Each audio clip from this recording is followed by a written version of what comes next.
नमस्कार दोस्तों, एक बार फिर से स्वागत है आपका हमारे इस चैनल में, जहां आज हम एक्सप्लेन करने वाले हैं सिटाडेल वेब सीरीज के 5th एपिसोड को।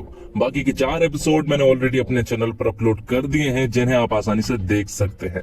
तो वीडियो को शुरू करते हैं, और अगर वीडियो अच्छा लगे तो वीडियो को लाइक जरूर कीजिएगा, और इसी तरह के वीडियोस पाने के लिए आप हमारे इस चैनल को भी सब्सक्राइब कीजिएगा, ताकि आपको इसी तरह के लेटेस्ट और फ्रेश कंटेंट मिलते रहे। तो 5th एपिसोड की शुरुआत होती है और हम देखते हैं मैंटिकोर की खुफिया जगह को, जहाँ पर की नाडिया और मेसन कार्टर को बचाने के लिए गए थे, और वो इसमें कामयाब भी हो चुके थे। लेकिन यहाँ पर कार्टर नाडिया को देख के कह रहा था कि ये गद्दार है और इस पर भरोसा नहीं किया जा सकता, और ये सीन यहीं पर कट हो जाता है। अब आगे 9 साल पहले का एथेंस का सीन दिखाया जाता है, जहाँ पर कि हम नाडिया और मेसन को देखते हैं, जो कि एक मिशन पर थे और उन्होंने इस मिशन की सारी तैयारियां कर ली थी। लेकिन तभी यहाँ पर मेसन उसे एक रिंग देता है, और इस रिंग को देखकर नाडिया को ऐसा लगता है कि शायद ये भी मिशन का हिस्सा है, जिसे देखकर नाडिया मेसन से कहने लगती है कि इस बार बर्नआउट अपने मिशन पर बहुत पैसा खर्च कर रहा है। लेकिन उसे नहीं मालूम था कि ये रिंग दरअसल में मेसन ही दे रहा है।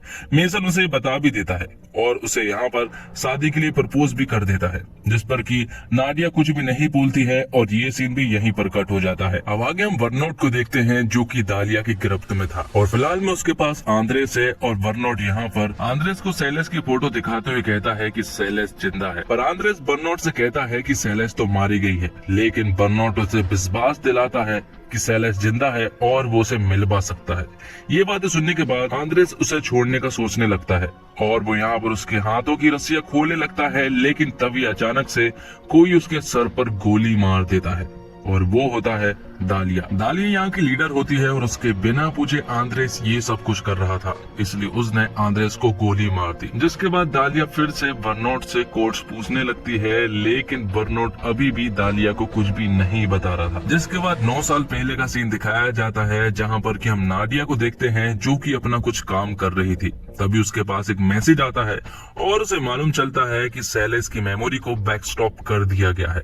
और ये देखने के बाद नाडिया को बहुत ज्यादा गुस्सा आता है, तो वो तुरंत ही बर्नआउट के पास जाती है। बर्नआउट, जो कि अपना कुछ काम कर रहा था, उसके काम को छोड़कर यहाँ पर नाडिया उससे कहती है कि क्या मैंने जो सुना वो सच है, और क्या मेसन को ये सब कुछ मालूम था। जिस पर कि बर्नआउट हाँ कहता है।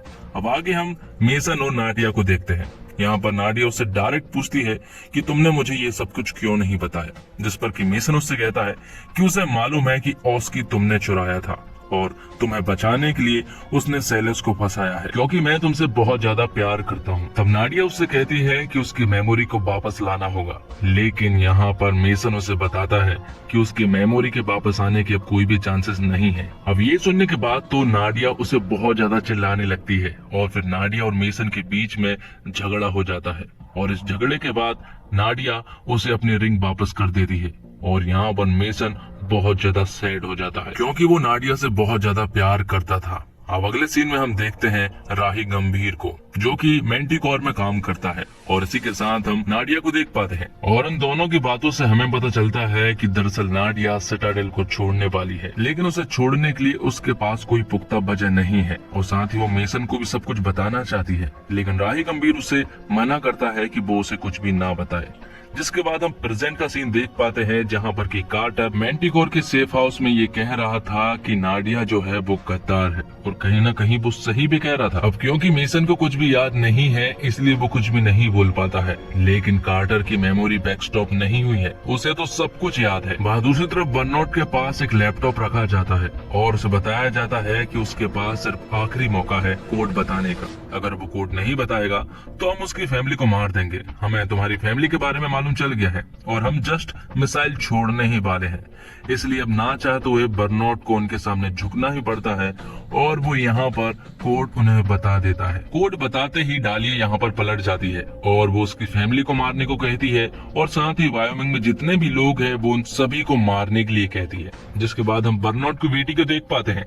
जैसे उसकी नजर स्क्रीन पर पड़ती है, तो वो देखती है कि उनके ऊपर अटैक होने वाला है, तो वो तुरंत ही अपनी माँ को बताती है, और उसकी माँ यहाँ पर सेलेस और उसकी बेटी को। तब ये लोग यहाँ से भागने का प्लान बनाने लगते हैं। जो भी जरूरत की चीजें होती है वो सब कुछ लेकर यहाँ से भाग जाते हैं। अब आगे हम देखते हैं कि डालिया को यहाँ पर नाडिया और मेसन के बारे में मालूम चल गया था। उसे मालूम चल गया है कि वो मोरक्को में है, इसलिए वो तुरंत ही डेविड के पास कॉल करती है और उसे ये सारी सिचुएशंस बताती है और उसे वो ये भी बताती है कि तुम्हारा भाई आंद्रेस मारे जा चुका है। दरअसल उसने हाथ छोड़ लिए थे और बर्नोट ने उसे गोली मार दी। यहाँ नाडिया, मेसन और कार्टर एक कार में थे और यहाँ पर कार्टर नाडिया से कह रहा था कि तुम गद्दार हो, तुमने ऑस्की चुराया और उसे शायद कहीं बेच दिया है और तुमने सिटाडेल एजेंसी के ऊपर अटैक भी कर पाया, तुम पूरी तरह से गद्दार हो। तब यहाँ पर नाडिया कार रोकती है और उसे बताने लगती है और आखिरकार वो यहाँ पर उन दोनों को सब कुछ सच सच बता देती है। वो उन्हें बताती है कि उसकी एक बेटी है और उस बेटी के कारण ही उसने ये सब कुछ किया। और यहाँ पर हमें पता चलता है कि दरअसल में नाडिया की जो बेटी है वो मेसन की है और नाडिया ने आखिरी मिशन के दौरान उसे बताने की कोशिश भी की थी, लेकिन वो उसे नहीं बता पाई। और साथ ही हमें ये बात भी मालूम चलती है कि राही गंभीर दरअसल में नाडिया के पिता होते हैं और एक दिन वो अपने पिता से ही बात कर रही थी और वो मेसन को कुछ भी नहीं बताना चाहती है क्योंकि उसके हिसाब से वो ये जिम्मेदारी नहीं लेगा। लेकिन नाडिया इस बच्चे को दुनिया में लाना चाहती थी और कुछ दिनों के बाद उसकी एक बेटी हुई और यहाँ पर नाडिया ने उसका नाम आयशा रखा था। और ये देखकर मेसन को भी काफी दुख होता है क्योंकि नाडिया ने उससे ये बात छुपाई। अब आगे हम डालिया को देखते हैं जिसके लोगों को मेसन की लोकेशन मिल चुकी थी। यहाँ पर डालिया उनसे कहती है कि उन्हें मेसन जिंदा चाहिए क्योंकि न्यूक्लियर कोड को सिर्फ और सिर्फ मेसन ही एक्सेस कर सकता है। अब आगे नाडिया इन दोनों को बताती है कि एक आखिरी मिशन पर वो मेसन को सब कुछ बताना चाहती थी, लेकिन राही गंभीर मतलब कि नाडिया के पिता उससे कहते हैं कि तुम्हें ये सब कुछ नहीं बताना चाहिए। उसके पास ग्रेस का मैसेज आता है और वो एक आखिरी मिशन पर जाने लगती है। इसके बाद वो सिटाडेल को छोड़ देगी और मेसन को भी सब कुछ सच बता देगी, लेकिन उसके पिता ऐसा नहीं चाहते थे। इसके बावजूद यहाँ पर नाडिया उस मिशन पर जाना चाहती थी। जाते जाते नाडिया यहाँ पर अपनी बेटी आयशा के हाथों में एक ताबीज भी बांधती है ताकि बुरी नजर से उसकी ये ताबीज रक्षा करे। और नाडिया जब ये सारी बातें उन दोनों को बता ही रही थी कि तभी यहाँ पर 4 गाड़ियां आ जाती है और वो इनके ऊपर गन तान देती है। तभी यहाँ पर एक आदमी बाहर निकल कर आता है और वो इनसे कहता है कि हम तुम्हें चोट नहीं पहुंचाना चाहते, बल्कि हम तो किसी से तुम्हारी बात कराना चाहते हैं। और जैसे ही मेसन उससे बात करता है तो वो डालिया होती है। डालिया उससे कहती है कि हमें तुम्हारी मदद चाहिए क्योंकि सब कुछ अब हमारे कब्जे में है। अगर तुम हमारी बात नहीं मानोगी तो वो यहाँ पर सबको मार देंगे। और साथ ही डालिया के हाथ अब उनकी बेटी भी लग चुकी थी और वो डालिया उनसे कहती है कि पैसिफिक ओशन में 5 कुछ ऐसी चीजें जो उसे चाहिए है, अगर वो उसे लाकर दे दो तो वो उसकी बेटी को छोड़ देंगे। अब क्योंकि डालिया के पास मेसन और नाडिया की बेटी थी, इसलिए उन्हें इस मिशन के लिए हाँ बोलनी ही पड़ती है। और इसी के साथ एपिसोड 5 यहीं पर खत्म होता है। तो दोस्तों उम्मीद करता हूँ आपको वीडियो पसंद आई होगी। वीडियो पसंद आई हो तो वीडियो को लाइक जरूर कीजिएगा और इसी तरह की वीडियोस पाने के लिए आप हमारे चैनल को भी सब्सक्राइब कीजिएगा ताकि आपको इसी तरह के लेटेस्ट और फ्रेश कंटेंट मिलते रहे। धन्यवाद। जय हिंद, जय भारत।